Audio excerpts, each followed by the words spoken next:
Okay, thank you for joining me in our training today. Today we're just going to talk about Screencast and using Screencastify. It's just basically an extension you can use in Google Chrome. Have you heard of Screencast before? You've heard of Screencast Is before. it presenting yourself doing a lesson on the laptop? Yeah, it's just basically a recording of what you have on your screen. And it usually includes audio. I'll show you an example in a little bit. Okay, so these, I don't know if you guys remember that survey that I sent out a little bit ago. I asked what the ISTE standards were. Yeah. So these are just 3 of the standards that you could use using Screencastify or a screencast.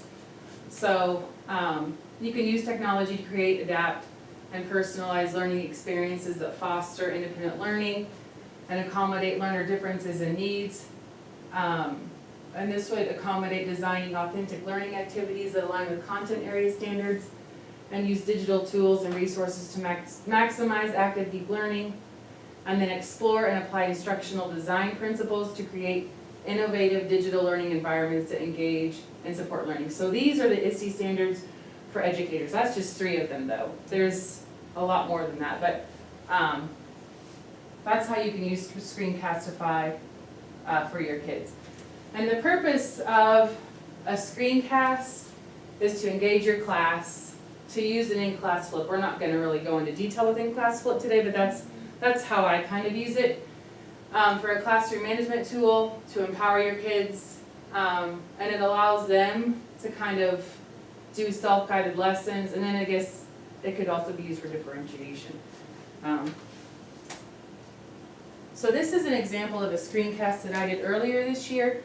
I'm not going to have you watch the whole thing, I'm just going to have you watch bits and pieces of it, and then I'll talk about that in a second. So this was lesson My Math 1.5, so it was earlier in the year. I'll just show you bits and pieces of it. Good afternoon, Super Saints. Let's start with a prayer. Just an In the opening. name of the Father, and of the Son, and of the Holy Spirit, amen. Lord, give me a mind to understand math, logic, and reasoning. Help me work through problems and persevere when I struggle, and find the Son and of the Holy Spirit. So I always have like just an opening just to get started, and then you guys know what this is. This is the math slides we use for My Math. So I didn't really have to create anything. I'm just using their tools and basically adding my voice to it. So I just have them go through it on their own, and it's 5 minutes and 31 seconds. If I was to bring them on the carpet and do this with them, it's gonna take longer. Yeah. If they do it this way, they're doing it on their own, and they're kind of guiding their own learning, and they're not off task because they have me in their ear with their headphones on. So it's kind of nice, and I'll talk about that more later. But I go over the essential question, we review a little bit, and they're writing their answers on this on a little post-it note that's on their desk, so that I don't have to get up from my group that I'm working with. They keep working through you could call it a module, and once they get to see and show, they raise their hand, and when I check their see and show, then I also check their post-it notes just to make sure it's good. But then using this, and then I'll get to this in a second, using this and the virtual manipulatives we have, I basically am teaching them in this screencast, and let me show you a little bit of that. Next, it says plan. How will I solve the problem? When I'm solving this problem right now, I'm creating a picture in my head. So first it says 4 people were eating a snack. So I'm going to put 4 different counters out here. If you were doing this on your own, you could just draw 4 circles. Next it says 2 more friends join them. So I'm going to have 2 more friends join them, but I'm going to put the 2 friends a little bit below the group of 4. Next it says, So basically I walk them through the whole lesson, and I teach them the strategy of what we're learning. And that one was just problem solving. So that's just an example of what you can do with just one of them. Let me go back to my PowerPoint here, my slides. And then my next slide is why, what's the point? And I kind of touched on this just a little bit. I use, so screencast is just a broad term for any application you use to record what I did. I use Screencastify, and I use Screencastify because it's an extension within Google Chrome, and it just works easier for me. I like it. You can assign it to Google Classroom really easily and put it in Google Classroom. It just works really well. And the main reason why I started doing it is because I can work with my small group of kids here while the other people are still getting the lesson, and I'm basically teaching it to them without them being on the carpet. And you know, you have the 5 or 6 kids who are maybe need constant redirection. It really saves a lot of time. And then again, it helps when you have no aids, allows students one-on-one differentiation. They can work through their modules at their own pace. They can pause it. They can go back, see if they didn't understand anything. It's really good. Yeah. Another thing that I don't have up here also is if a kid is sick, you can send that out to the Google Classroom, and that way they can watch it at home and they could maybe get a lesson they didn't get because they were sick. And then saves time instead of whole group instruction. And then this is just a link, and I can give this to you, but this is just a PDF I found of 50 ways to use Screencastify in your classroom or Screencast in your classroom. You can narrate Google Slides, explain with paper. It's actually pretty cool, all the stuff you can do with that. I'll make sure you guys get that though. I'll send that to you in an email. So that's something you can use for just more activities. The biggest thing with doing a screencast is the planning. You have to really plan it all out, and that basically took the most part. If I made a mistake when I was recording it, I just kind of fixed it and kept going. I didn't redo it. I might have redone it the first couple times, but then I'm like, it's fine. You know, I'm gonna make mistakes, so. And then I wrote, failing to plan is planning to fail. That's by Benjamin Franklin. So the things you wanna think of when you're making one are what standards or objectives are you addressing? You know, why are you doing it? Don't do it just because, I mean, not to have a purpose. And then is there an easier way? Do you really need to make a screencast? If there's an easier way, then do the easier way. Don't make one just because it's a new technology to use. And then what structure will you use? And I'll talk about the structure in just a second. And then what other technology do you need? I needed my math presentation slides, but you might have to use Google Slides or make your own. It's kind of open-ended to what you could use. And then your script. You have to kind of have a script of what you'll say and like a flow. And this was kind of mine that I planned out when I started doing it.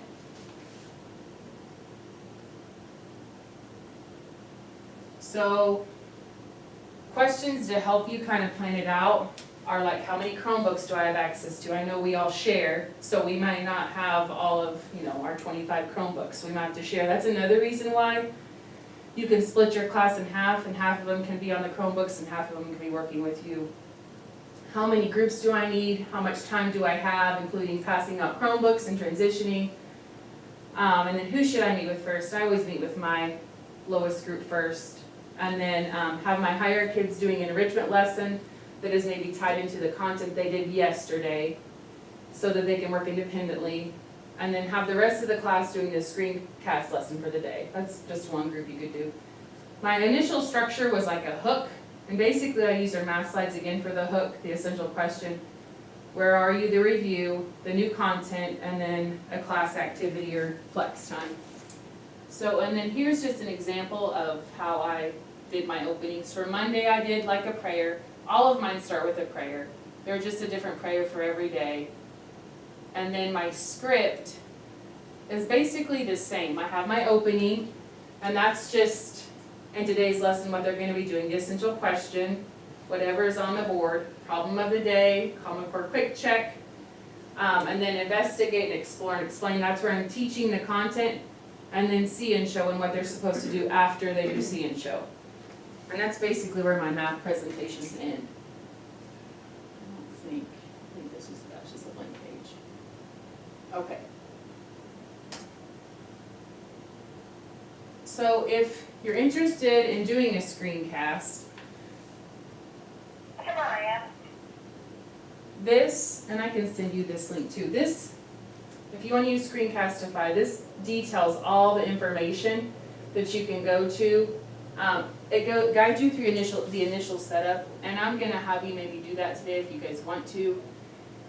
And then it talks about the recording, and it tells you, how to make your first recording in a browser tab, recording your desktop. Browser tab would be recording just this tab on Screencastify. The whole desktop, they would get all my little tabs in. And then May I have your attention, please? Mr. Moran, please call the school office. Mr. Moran, call the school office, please. I can also just record myself like a normal video. You can annotate a recording, embed your webcam into recording, crop and trim. That's only if you purchase it. Screencastify is free. It's called Screencastify Lite, and that's all I use. And then saving and sharing. We're just gonna set up your Screencastify. User management and other tips and tricks. But that's all. This is a really good little website on how to use Screencastify. But if you guys want to, do you want to install this on your? Okay. So if you go, make sure you're logged into your Google account. If you go to the Google Store, it's usually on my, picture 3x3 array, that's what I call it. Maybe go to more. Maybe go down.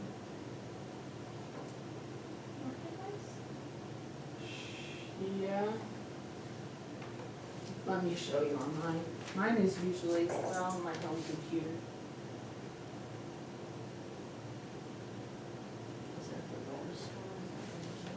Yeah, right here. You're looking for this right here. You can click this 3x3 array over here. Apps, web store. Did you find it?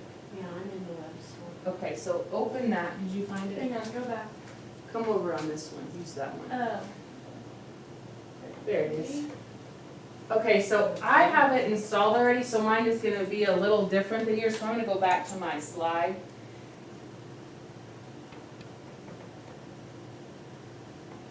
If you search in the search bar, type in Screencastify, the upper left-hand corner, there should be. Sorry. Okay, good. No, you're fine. That's fine. Did you find it? If you type in Search bar. Screencastify? I'm a student. No, you're fine. Right here. Type in Screencastify. And then you can click on Add to Chrome. Do you want to turn this on so it uses my mic and stuff? Yes, you want to turn on to where it uses your mic. So Add to Chrome. And Add then, extension.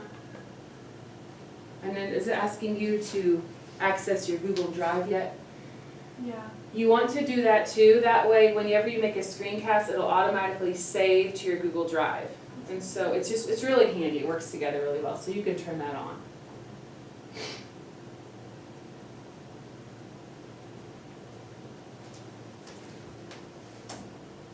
Screen video recorder. Rate it. Do I do that right there? No, you're good, see, and then if you look, if you look at the top, let me go back on this one. If you look at the top of, that's where all your extensions are housed right here. If you look up at your bookmark bar, you'll see that little symbol. That's your Screencastify symbol. So if you click on that, it's real easy. Automatically save, you wanna do that. It does ask you to automatically save your videos to Google Drive, do that, yeah. Automatically save videos, so Mhm. right here, move this little button. It on should, or something. yeah, click it again. You want it to automatically save. Okay. And then it's asking you to sign in with Google. And I want to allow all my microphones and stuff. Yes. That way you're able to record your voice and then just push allow. Wow. So basically, yeah, next. And allow. Allow. Yeah, you have to allow it, and then you have to allow it on your own. Introduce yourself, it's waving at me. Like that. Okay, so now you have it set up, so basically you're ready to go. So if you hit the extension, you can either record in your browser tab, which is the tab that you're currently in, your desktop, which is your whole computer, or again, you can use a webcam. So we're not gonna really record anything yet today, but I guess my challenge for you would be to think of something you could use to do a screencast. And it could be simple. I'm not gonna, you don't have to share it with me or anything, but something that maybe you could use it for. Okay. It could be simple, it could be with reading, it could be with math.